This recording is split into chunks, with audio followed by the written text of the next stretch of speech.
Hey, welcome back. Yeah, the Nigerian Flamingos beat their United States counterpart in the ongoing on the 17 World Cup in India, and I thought I was going to share this information with you guys. Some of the reasons why I feel uh, happened during the course of the game, and we can do some of these deliberations together. All right, so now let me share this. So this is the game, Hey, over the bar. The score is and by her. That chance goes away right there. Still 2-0 the score. The strike. then you see here. Now there was a penalty given to Nigeria, and I wanted to show that. Uh, we know that the Nigerian team qualified by beating Chile to get to this stage of the tournament, um, and then this was almost a goal against Nigeria.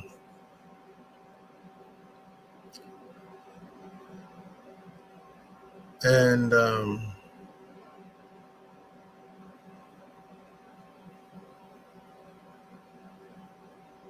so now this is the penalty given to Nigeria.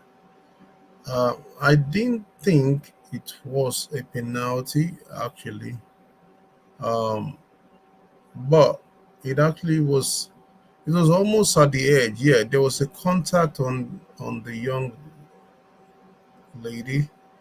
There was actually a contact. If you look at it, she was hit on the ankle. But maybe it was a little bit outside of the 18. But okay. Our feet was still in 18. I think it was actually a penalty. It was a penalty, yeah, because I didn't look it up close this way. The tackle came in from the 18. It was not outside of 18. It happened in the 18, even though it was at the very edge of the 18 yard. Uh, then the U.S.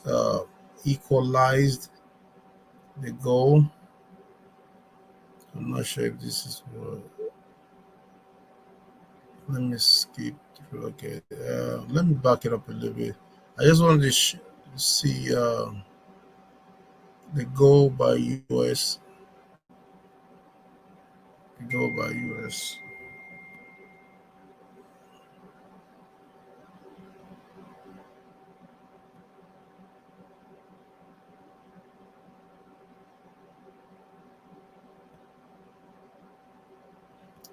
Let's go back here.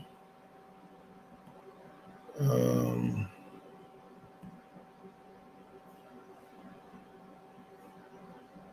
let's see.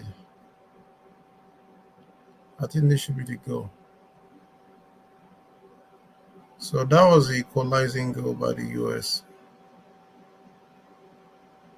and this led to the penalty kicks, and they played 1 hour in the full game, and then went on to the penalty kicks, where Nigeria was able to uh, edge out the United States. Then another point in this game was this penalty. I thought some, people talk about this game. So now let me take it back. Okay. Yeah, that was a penalty. She played it first time.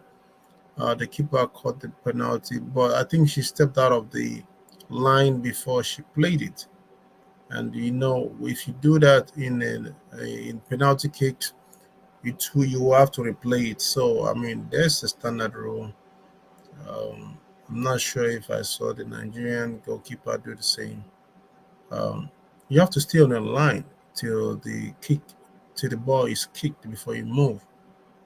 Um,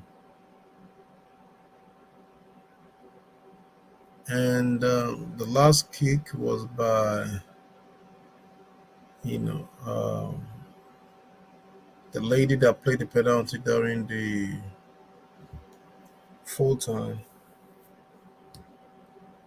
I mean, through during the regular play. Um, for me, I'm not sure if I've seen any um, uh, the Nigerian soccer team beat the U.S. soccer team, whether at any uh, grade level. I'm not sure. But what we know, this is the last penalty actually, and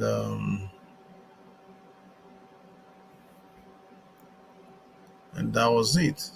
So yes, that is actually the game. Um, uh, and what do I think about this game? Um, it was a good game, a good quarterfinal. Nigerian team started the tournament losing to Germany, and I believe they will also be playing Germany in the semifinals. And German side is a very strong side. Let me see what Germany played. Uh, Germany on the 17. Um,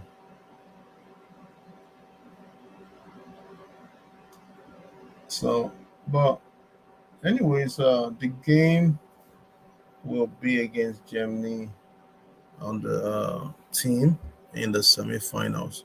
You see, one of the things that has helped Nigeria is, I mean, if you look at the male team, the under 17, probably the best in the world in terms of the tournaments they've participated in. And um, even though it does not translate into the senior team, and the reason is bad choices that the players make after going pros. They go pros, and a lot of them go to Division Three, and some never make it out. And so that has been the bane of the team. So they played so well at under 17, and transitioning into big team is usually the problem. I know, and I've also read somewhere said they are old, they're older than 17. I laugh. you know, you see, I used to think that way.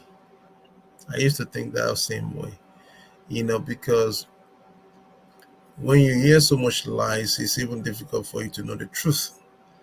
The reality is that you have to see more 14-year-old to understand what a real 15, 16-year-old will look like. I have a nephew, is just 14 years old.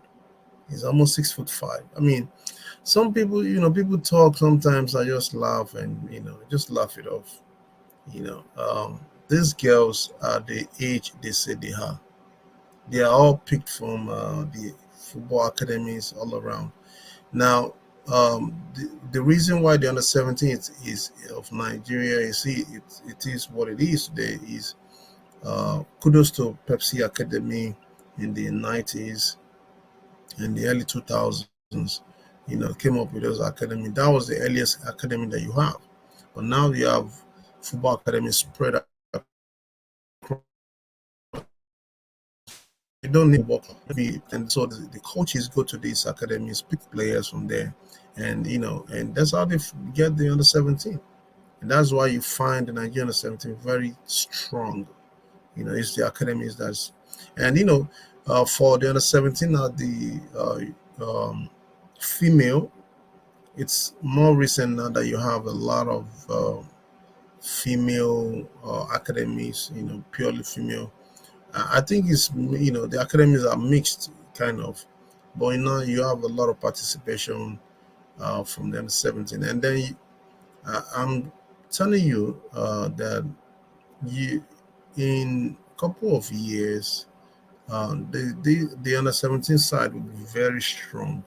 I'm not sure about how they transition because to transition into the senior team or to have a team that will be winning World Cup, you need a strong league, and Nigeria don't have that league, and that is why by the time they go play in Europe and come back, and so you have a bunch of guys, well, some playing in England, France, and you bring them all together. You know, I mean, look at all teams that have won World Cups. That's purely uh, homegrown.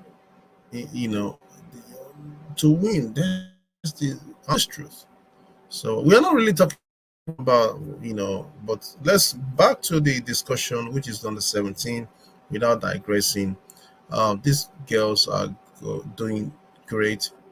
I'm not sure what this is the first time they're making it into semifinals, so kudos to them. We'll see how it goes in the semifinal.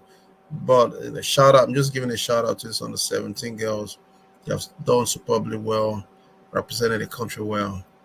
Shout out to you guys. And then I will be giving you more updates on the Premiership in my next video. See you.